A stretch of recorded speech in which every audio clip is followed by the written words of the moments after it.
Paulson's Farms is about to experience its first baby of the season. Well, I didn't mean to zoom in on crapping, but it is what it is. Yes, Miss Pearl here has been making me be on baby watch for the past 4 days since Monday. Sleep deprivation and everything just for the farm, unfortunately. But in my defense, she had her babies relatively quickly last year, so I can't complain too much. But just so we can all go over why I thought she was in labor, she actually started to hollow out.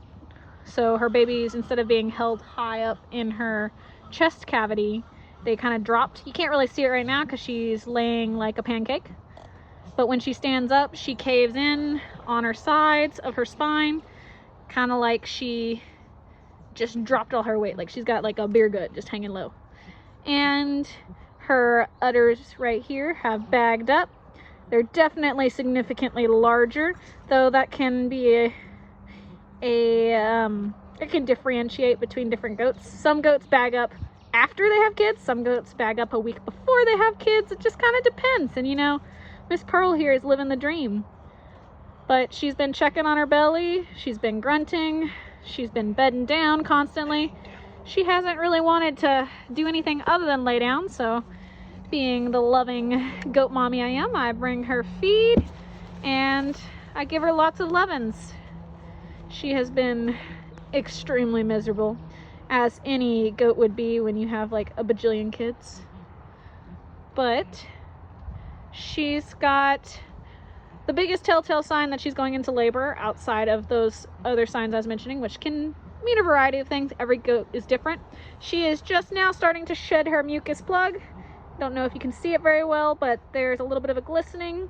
She's got mucus dripping down. She doesn't have a wet tail just yet, which she should gather and acquire as time goes on. Goat pregnancies can last anywhere from an hour to approximately 12 hours, sometimes more. It kind of depends on the goat you have. This is her second time kidding. Last year she had triplets, both beautiful babies. But this year we're expecting another set of triplets from her. We'll see what she brings to the table. She is very cute and very fat.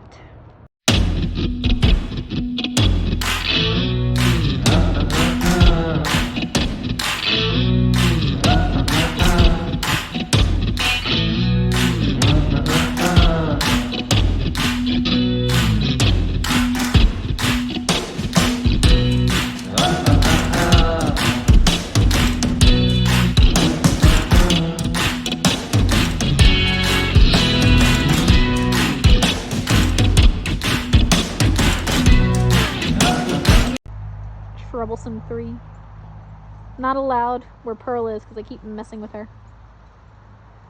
Especially little man here, Sir Humps-a-Lot. Definitely living up to his name. Nothing stops him. Very willing to mount a pregnant goat in labor. Very willing. Hi, just an update. So I didn't get a video of the actual birthing for Pearl's kids, just because when we had got there, she already had 4 of them, because we had to go out to our property. And by the fact of the matter, I'm currently there right now. These are my lovely other ladies. Miss Ears, I don't know if you can see her. She's glorious, very sweet. Always spits her bolus up just for me. And then we had to go out here and take care of the animals here, fix up a new pen for the goats, because they're currently in a pen with a horse, and the horse, due to its sensitive digestive system, can't always consume what the goats do. So we're just trying to make sure that he doesn't get a hold of any of their goodies, but they still get the nutrients they need and what they're used to eating. But during that time, when we got back to our property where we actually live, we had gotten there. She was already in the nursery. She was laying down, straining to push out her 5th child.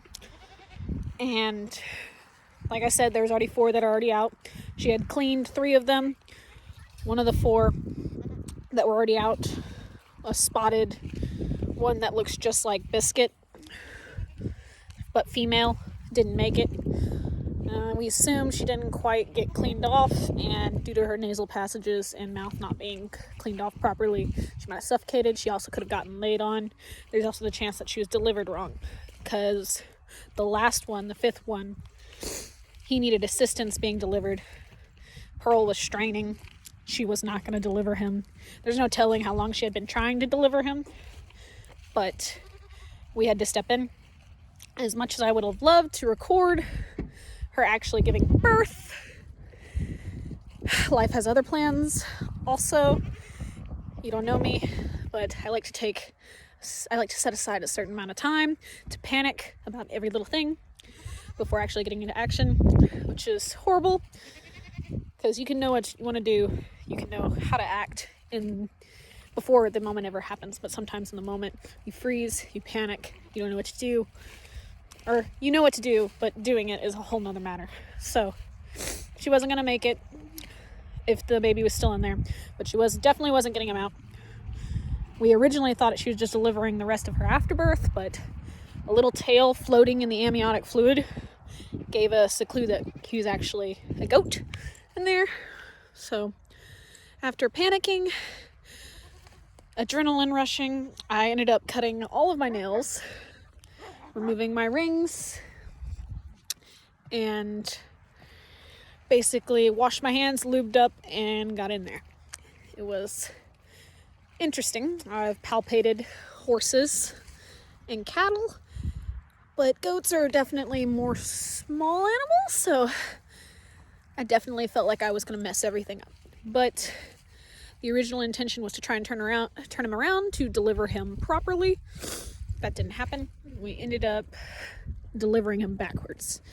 And I personally thought I was going to deliver a dead baby. Like, I held him as he was coming out. I made sure that as she contracted, she didn't shut her vulva around, or clamp her vulva around his neck, using my hands to kind of keep things open and give him the space to move. I have small baby hands, so I was able to have both of my hands in there. We didn't experience any tearing. I was finally able to deliver him. I removed all of his amniotic sac and the gross jelly stuff all off of him so he could breathe. Got towels, wiped him down a little bit, and tossed him to mommy so my mom could finish cleaning him off, because it is very detrimental that the mother forms her bond with her babies, or else she won't take care of them. I've had our goat last year, Sugar, which you've seen occasionally maybe. She ended up rejecting one of her triplets, who became my bottle baby Wiggles, and there was just too much interaction. She didn't get the bonding time she needed with her mother, and therefore that baby was not hers. So we definitely wanted to make sure Cupid had a real mom and Pearl was taking care of him, because I'm not allowed to have bottle babies anymore. Bottle babies are loud. Sucks for him. Planning on getting a bottle baby cow, so is what it is. But we got her taken care of. She was super tired afterwards. We actually had to stand her in order for the babies to get colostrum, and we even had to supplement two out of the four with a little bit of human intervention with colostrum we had frozen previously from one of our mamas who auto-aborted and passed away. So we actually had some backstock frozen in the freezer that we could turn to in order to supplement what Pearl was not able to give at that moment in time, because she was so tired. I'd be tired too, but she is a really good mom. The next couple days, she's been taking care of everybody. She's been letting them nurse.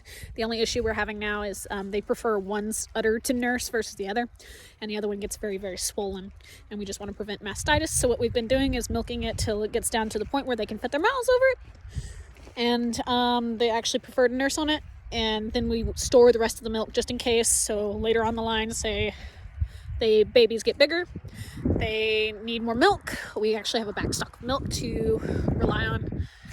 We also have powdered milk replacer if we need it, just so everything goes smoothly, because it's not every day you have 5 babies and 4 survive, but we're trying what we can.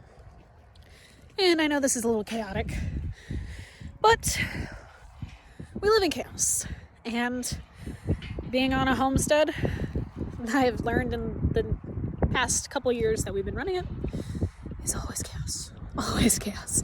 You think you got to figure it out, and there's some new pothole in the road. Always, every time. Some new pothole in the road. Feel like you know everything? Here's a new curveball. Feel like you got it down? Here's another one. Here's another issue. You need to figure it out. But we're slowly but surely making our rounds. And I just figured I'd give you an actual update because I was not able to put my camera on and get footage of that. Just because, like I said, first reaction is to panic and then maybe do something about it, but definitely not record it. Anyways, ignore my windswept hair. Y'all have a wonderful day. And thank you for tuning in to Possum Farms. Oh, Almost.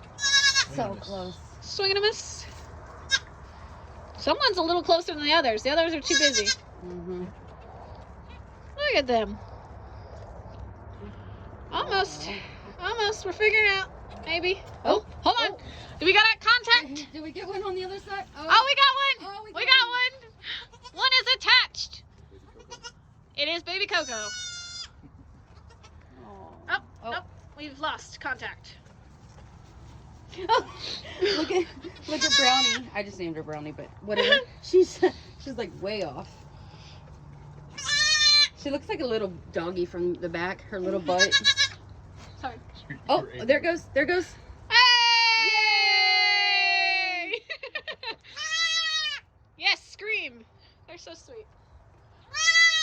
They're so upset. You gotta get to the end of it. No. Oh, there it goes.